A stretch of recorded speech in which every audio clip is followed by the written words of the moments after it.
Hello everyone, welcome to a study circle. आज की video में आपको इंग्लिश और हिंदी दोनों में करंट अफेयर बताने जा रहा हूँ 1, 2 और 3 नवंबर 2023 की। चलिए शुरू करते हैं। देखिए, हमारा पहला क्वेश्चन है, which country has recently given the facility to Indians to travel without visa. किस देश ने हाल ही में भारतीयों को बिना वीज़ा यात्रा करने की सुविधा दी है? तो ये देश है थाईलैंड। देखिए, इसकी डिटेल्स देख लेते हैं। तो यहाँ बताया कि भारतीय 10 नवंबर 2023 से 10 मई 2024 की अवधि के दौरान बिना वीज़ा के थाईलैंड की यात्रा कर सकते हैं। यही चीज़ नीचे भी इंग्लिश में लिखी हुई है। आगे है अगला क्वेश्चन कि which drone company has recently received certification from DGCA. तो हाल ही में किस ड्रोन कंपनी को डीजीसीए से सर्टिफिकेशन प्राप्त हुआ है? तो इसका आंसर है थ्रॉटल एरोस्पेस सिस्टम्स को। इसकी डिटेल्स देख लेते हैं। तो थ्रॉटल एरोस्पेस सिस्टम जो है, ये रतन इंडिया एंटरप्राइज की स्वामित्व वाली कंपनी है। तो ये आपको याद रखना है कि रतन इंडिया एंटरप्राइज जो है वो ओनर है थ्रॉटल एरोस्पेस सिस्टम्स का। और थ्रॉटल एरोस्पेस सिस्टम्स को जो सर्टिफिकेशन मिला है वो डीजीसीए से मिला है। तो डीजीसीए का भी आप फुल फॉर्म याद कर सकते हैं। डीजीसीए का फुल फॉर्म है directorate general of civil aviation. आप हिंदी में भी इसको याद कर सकते हैं, ऊपर लिखा है नागरिक उड्डयन महानिदेशालय। इससे सर्टिफिकेशन पाया है। और दूसरी चीज़ इसमें आपको याद रखनी है, ये थ्रॉटल एरोस्पेस जो है, ये फर्स्ट कंपनी है इंडिया की जिसको ड्रोन लाइसेंस सर्टिफिकेट मिला है डीजीसीए से। कौन सा सर्टिफिकेट मिला है? Drone licence certificate. तो इस क्वेश्चन में इतना ही था। अगले क्वेश्चन पे बढ़ते हैं। In which country is the world's first AI safety summit being organised. तो विश्व का पहला एआई सेफ्टी समिट किस देश में आयोजित किया जा रहा है? तो इसका आंसर आप याद रखिएगा, ये है ब्रिटेन, यूके में। तो इसकी डिटेल्स देखिए यहाँ पे। पहले रेड कलर में जो हिंदी में लिखा है उसको मैं बता रहा हूँ। इस सम्मेलन में भारत, अमेरिका, फ्रांस, सिंगापुर जैसे कई देश भाग ले रहे हैं। उसके अलावा भारत की तरफ से प्रतिनिधित्व कौन कर रहे हैं? तो उनका नाम आपको याद रखना है। तो वो कर रहे हैं राजीव चंद्रशेखर, यूनियन मिनिस्टर हैं राजीव चंद्रशेखर। और ये समिट कितने दिन का है? 2 दिन का है। ये भी आपको याद रखना है। दो चीज़, पहली बात तो इंडिया को रिप्रेजेंट कौन कर रहे हैं एआई समिट में? तो वो है राजीव चंद्रशेखर। और कितने दिन की ये समिट है? 2 दिन की है, जो कि 1 नवंबर से शुरू हो रही है। और कहाँ हो रही है? बकिंगम शायर में हो रही है, सदर्न इंग्लैंड के, ठीक है, दक्षिण इंग्लैंड के बकिंगम शायर शहर में हो रही है। आगे बढ़ते हैं। Who will chair the international jury panel at the India International Film Festival? India international film festival में जो जूरी पैनल की अध्यक्षता कर रहे हैं वो हैं शेखर कपूर। इसकी डिटेल्स देख लीजिए। इस फिल्म फेस्टिवल के 54वें संस्करण का आयोजन 20 नवंबर से 28 नवंबर 2023 तक गोवा में किया जाएगा। तो कब से कब तक? 20 नवंबर से 28 नवंबर तक गोवा में हो रहा है। और 54वां इसका संस्करण है। ये दक्षिण एशिया के सबसे बड़े फिल्म आयोजनों में से एक है।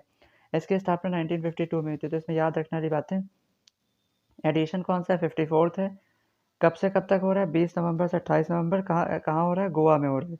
और ये साउथ एशिया के लार्जेस्ट फेस्टिवल्स में आता है। इसकी स्टेब्लिशमेंट कब हुई है? 1952 में हुई है। आगे बढ़ते हैं। Which England cricketer has announce his retirement from international cricket after the world cup 2023। तो इंग्लैंड के किस क्रिकेटर ने विश्व कप 2023 के बाद इंटरनेशनल क्रिकेट से संन्यास लेने की घोषणा की है? तो इसका जवाब है डेविड विली। इसके डिटेल्स देख लीजिए। विली ने वर्ष 2015 में इंग्लैंड के लिए डेब्यू किया था।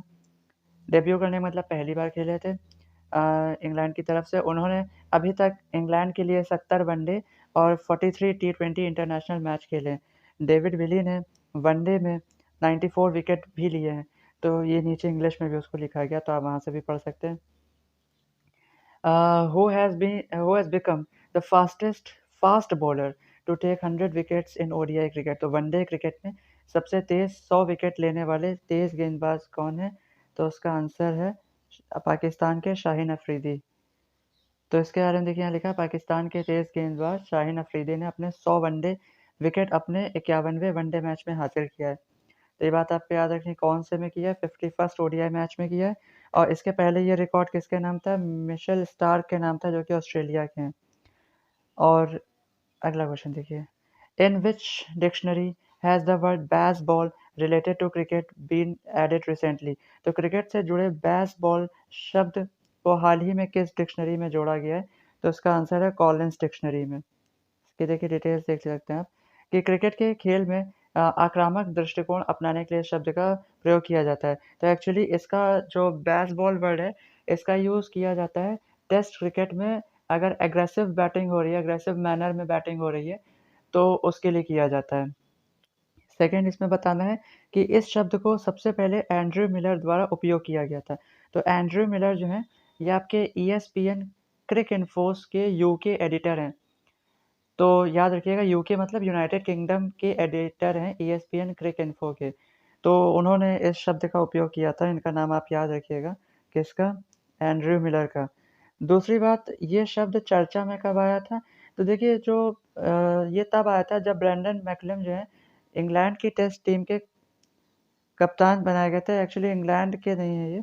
आपको एक चीज़ इसमें याद रखनी है, ये एक्चुअली न्यूज़ीलैंड के हैं।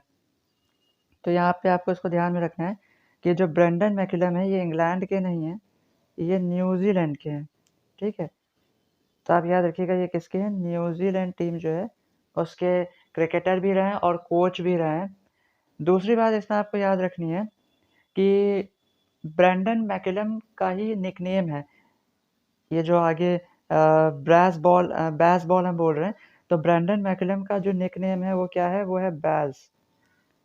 तो ब्रेंडन जो यहाँ पे बताया जा रहा है कि ब्रेंडन मैकलम के ही निकनेम बैस के ऊपर बेसबॉल बना है, क्योंकि जो ब्रेंडन मैकलम की जो टीम थी, cricket team, men's cricket team Brendon McCullum की, वो काफ़ी बैटिंग में अग्रेसिव टीम थी।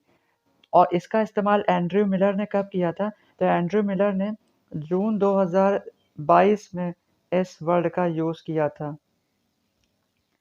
जून 2022 में, जून 2022 में इस वर्ड का यूज़ किया था। याद रखिएगा कि जो बैज़ वर्ड है, वो निकनेम है किसका? ब्रेंडन मैकलम का। वहीं से ये नाम आया है बेसबॉल। ये टेस्ट क्रिकेट में अग्रेसिव मैनर में बैटिंग के लिए यूज़ किया जाता है। आगे बढ़ते हैं। Who won the gold medal in the men's 50-meter rifle 3P event at the Asian Shooting Championship 2023? तो एशियाई शूटिंग चैंपियनशिप 2023 में पुरुषों की 50 मीटर राइफल 3P इवेंट में किसने स्वर्ण पदक जीता? तो इस स्वर्ण पदक जो जीता है वो है ऐश्वर्य प्रताप सिंह तोमर। इसकी डिटेल्स देख लीजिए। ऐश्वर्य प्रताप सिंह तोमर और मनीषा कीर और पृथ्वीराज टूर्नीमन की मिश्रित ट्रैप टीम ने भी स्वर्ण पदक जीता है। तो ये अलग से बताया गया है कि जो स्वर्ण पदक है वो मिक्स्ड ट्रैप टीम में ऐश्वर्य प्रताप सिंह, मनीषा कीर और पृथ्वीराज टूर्नीमन ने जीता है गोल्ड मेडल। एशियाई शूटिंग चैंपियनशिप 2023 का आयोजन कहाँ किया जा रहा है? तो ये थोड़ा इंपॉर्टेंट है कि कहाँ किया जा रहा है ये? चैंगवॉन, रिपब्लिक ऑफ कोरिया में। आगे बढ़ते हैं। Which country will host the FIFA Men's World Cup 2034?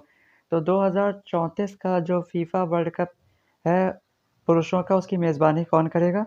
तो कौन करेगा? Saudi Arabia. इसकी डिटेल्स देख लीजिए। अंतर्राष्ट्रीय फुटबॉल महासंघ फीफा के अध्यक्ष जियानी इन्फेंटिनो है। अच्छा, ये जो क्वेश्चन मैंने आपको अभी 8th वाला बताया था, ये 8th वाले क्वेश्चन से हमारे 2 नवंबर 2023 की करंट अफेयर शुरू हो चुकी है, ठीक है? तो देखिए, मैं आपको यहाँ बता रहा था कि अंतर्राष्ट्रीय फुटबॉल महासंघ के जो प्रेसिडेंट हैं, जो अध्यक्ष हैं, उनका नाम आपको याद रखना है। वो कौन है? Gianni Infantino. ये फीफा के प्रेसिडेंट हैं। दूसरी बात, गल्फ कंट्री जो है हमारी सऊदी अरेबिया, जो अभी मैंने आपको आंसर में बताया था, वो 2034 का फीफा वर्ल्ड कप होस्ट कर रही है। और 2030 का मतलब 34 के पहले 30 का जो फीफा वर्ल्ड कप है, उसको कौन होस्ट कर रहा है? तो पोर्चुगल और स्पेन, ये दोनों यूरोपियन कंट्रीज़ हैं, ये कर रही हैं। इसके अलावा इससे भी पहले 2026 की अगर हम बात करें, 2026, तो इसमें होस्ट कंट्री कौन है? तो वो मोरक्को है। ये आपको याद रखना है, MOROCCO। मोरक्को जो है ये आपकी अफ्रीकन कंट्री है। तो ये 2026 का होस्ट करेगी फीफा वर्ल्ड कप। अगले क्वेश्चन बढ़ते हैं। Who has become the third cricketer in the world to score 4 centuries in an ODI world cup? तो किसी वनडे विश्व कप में 4 शतक लगाने वाले दुनिया के तीसरे क्रिकेटर कौन बन गए? तो इनका नाम आप याद रखिए, ये क्विंटन डिकॉक है, साउथ अफ्रीका के। इससे पहले ये रिकॉर्ड किसने बनाया था? तो कुमार संगकारा ने बनाया था 2015 में। उन्होंने 4 शतक लगाए थे। और रोहित शर्मा ने 2019 यानी 2019 के वर्ल्ड कप में 5 लगाए थे। क्विंटन डिकॉक ने 7 मैचों में 4 शतक लगा चुके हैं। यही चीज़ नीचे ग्रीन कलर में इंग्लिश में लिखी है। Who has been appointed as the new CEO and MD of Tata Power Renewable Energy Limited? Tata power renewable energy limited के नए सीईओ और एमडी कौन बनाए गए? तो उनका नाम आप याद रखिए, वो है दीपेश नंदा। वर्तमान में जब मैं आपके लिए ये वीडियो बना रहा हूँ तब दीपेश नंदा बन चुके हैं एमडी और सीईओ टाटा पावर के, पर इनके पहले कौन थे? तो इनके पहले आप नाम याद रखिएगा कौन थे? प्रवीर सिन्हा थे। Who inaugurated the branch of State Bank of India in Trincomalee, Sri Lanka? तो ट्रिंकोमाली श्रीलंका में स्टेट बैंक की शाखा का उद्घाटन किसने किया है? तो ये हमारे देश की फाइनेंस मिनिस्टर वित्त मंत्री निर्मला सीतारमण ने किया है। तो देखिए इसके बारे में यहाँ बताया गया कि श्रीलंका में भारत के उच्चायुक्त कौन है? उच्चायुक्त यानी हाई कमिश्नर। तो हाई कमिश्नर जो हैं वो गोपाल बागले हैं। दूसरी चीज़, एसबीआई के चेयरमैन कौन है? तो दिनेश खारा, इनका नाम याद रखिएगा। इसके अलावा बताया गया कि एसबीआई के प्रयासों से भारत सरकार द्वारा श्रीलंका को $1 बिलियन की क्रेडिट लाइन के सुचारू विस्तार में मदद मिली है। अगला question, who has been awarded the British academy book prize for the year 2023? तो साल 2023 के ब्रिटिश एकेडमी बुक प्राइज से किसे सम्मानित किया गया? तो इनका नाम है, ये भारत की जन्मी लेखिका हैं नंदिनी दास। तो देखिए भारत में जन्मी लेखिका नंदिनी दास को ये अवार्ड उनकी पुस्तक courting India England Mughal India and the origin of empire के लिए दिया गया। तो ये किताब का नाम यहाँ पे लिखा है, इसको आप ध्यान में रखिएगा। अगला question, in which stadium of India was the statue of great cricket player Sachin Tendulkar unveiled? तो देखिए सचिन तेंदुलकर का जो स्टैचू है, जो प्रतिमा है, उसका अनावरण किया गया है वानखेड़े स्टेडियम में। तो देखिए यहाँ बताया कि महाराष्ट्र के मुख्यमंत्री एकनाथ शिंदे ने वानखेड़े स्टेडियम में सचिन की भव्य कांस्य प्रतिमा का अनावरण किया है। तो आपको याद रखना है स्टैचू कैसा है, कांस्य है, ब्रोंज का बना है, और किसने इसको किया है अनवील्ड, किसने इसका अनावरण किया है? तो एकनाथ शिंदे ने किया है, जो कि महाराष्ट्र के मुख्यमंत्री हैं। इसके अलावा सचिन तेंदुलकर रिटायर हुए थे 2013 में वानखेड़े स्टेडियम में। इसके अलावा इनका जो स्टैचू बना है उसमें जो इमेज बनी है वो लॉफ्टेड ड्राइव पोज में बनी है। अगली चीज़ जो अब मैं आपको ये क्वेश्चन बताने जा रहा हूँ, ये हमारा यहाँ से 3 नवंबर 2023 यानी 3 नवंबर 2023 की करंट अफेयर से है। Who inaugurated the second edition of world food India 2023? तो वर्ल्ड फूड इंडिया 2023 के सेकेंड एडिशन यानी दूसरे संस्करण का उद्घाटन श्री नरेंद्र मोदी जी ने किया है। तो इसका आयोजन 3 से 5 नवंबर तक नई दिल्ली में किया जा रहा है। तो ये आपको पता होना चाहिए कहाँ किया, कब किया जा रहा है, 3 से 5 नवंबर। इसको इनॉग्रेट करने के साथ-साथ पीएम मोदी ने एक और चीज़ को इनॉग्रेट किया है, जो इसी का हिस्सा है वर्ल्ड फूड इंडिया का, वो है food street. Ministry of food processing industries ने लॉन्च किया था first edition world food India का 2017 में। अगला question, with which country has India recently signed mobility and migration agreement? तो मोबिलिटी एंड माइग्रेशन एग्रीमेंट जो है ये इस पर हस्ताक्षर किए गए हैं किस देश के साथ भारत द्वारा? तो वो है इटली। तो इसकी डिटेल्स आप देख सकते हैं। डिटेल्स तो चलिए इसकी कुछ विशेष है नहीं, तो हम लोग नेक्स्ट क्वेश्चन पे बढ़ते हैं। Who is the Indian bowler with the highest wicket taker in ODI world cup history? तो वनडे विश्व कप इतिहास में सर्वाधिक विकेट लेने वाले भारतीय गेंदबाज कौन हैं? तो वो हैं, आप यहाँ पे इसको याद कर सकते हैं, मोहम्मद शमी। तो मोहम्मद शमी ने भारत के पूर्व दिग्गज गेंदबाज ज़हीर खान और जवागर श्रीनाथ को पीछे छोड़ा है, जिनके नाम 44 विकेट दर्ज हैं। दोनों ही के नाम 44 विकेट्स हैं, पर इन्होंने 44 से ज़्यादा विकेट्स कर लिए हैं। तो 45 विकेट्स इन्होंने पहले ही कर लिए थे, और साउथ अफ्रीका के मैच के दौरान इनके 47 विकेट्स भी हो चुके हैं टोटल। वर्ल्ड कप इतिहास में सबसे ज़्यादा अगर विकेट लेने की बात करी जाए तो ये रिकॉर्ड ऑस्ट्रेलिया के जो पूर्व तेज गेंदबाज रहे हैं उनका नाम है ग्लेन मैकग्राथ। इन्होंने लिए हैं 71 wickets. With whom has the election commission signed an agreement to promote electoral literacy? तो चुनाव आयोग ने के चुनावी साक्षरता को बढ़ावा देने के लिए किसके साथ समझौता किया है? तो वो जवाब है शिक्षा मंत्रालय के साथ किया है।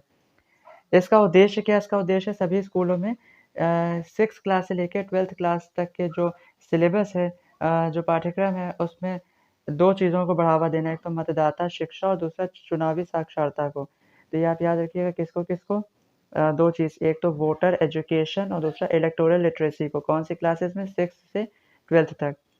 Who inaugurated the domestic selling of the first international cruise liner Costa Serena in India?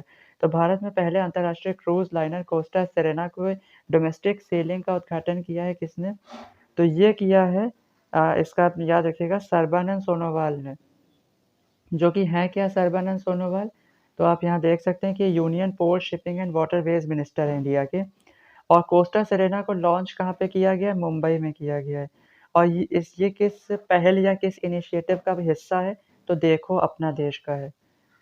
अगली चीज़, who was recently honoured with the second Rohini Nayyar award? तो दूसरा रोहिणी नैयर अवार्ड किसको मिला? तो ये दीनानाथ राजपूत को मिला है। तो ये पूर्व सॉफ्टवेयर इंजीनियर हैं दीनानाथ राजपूत, और इनको जिन्होंने छत्तीसगढ़ के बस्तर में आदिवासी महिलाओं के सशक्तिकरण में इनका महत्वपूर्ण योगदान है, इसी के लिए इनको दूसरा रोहिणी नैयर पुरस्कार दिया गया है। और दूसरी चीज़, दीनानाथ राजपूत ने नक्सल प्रभावित क्षेत्रों में महिलाओं के लिए किसान उत्पादक संगठन की स्थापना की। तो मैं आपको बता देता हूँ, यहाँ देखिए जो चीज़ पीछे हिंदी में लिखी थी वही यहाँ पे इंग्लिश में लिखी है। आप इसमें ध्यान दे सकते हैं कि एफपीओ को फुल फॉर्म क्या? Farmer producer organisation. तो देखिए इस वीडियो में इतना ही। अगर आपको मेरी वीडियो पसंद आई हो तो आप वीडियो को लाइक कर सकते हैं, और अगर आपको मेरा कंटेंट अच्छा लग रहा हो तो आप चैनल को सब्सक्राइब कर सकते हैं। ऐसे ही डेली कंटेंट हमारे चैनल पर पड़ता रहता है और आगे भी मिलेगा आपको। और अपने दोस्तों में भी इसको शेयर करें ताकि वो भी इसका लाभ उठा सकें। Thank you.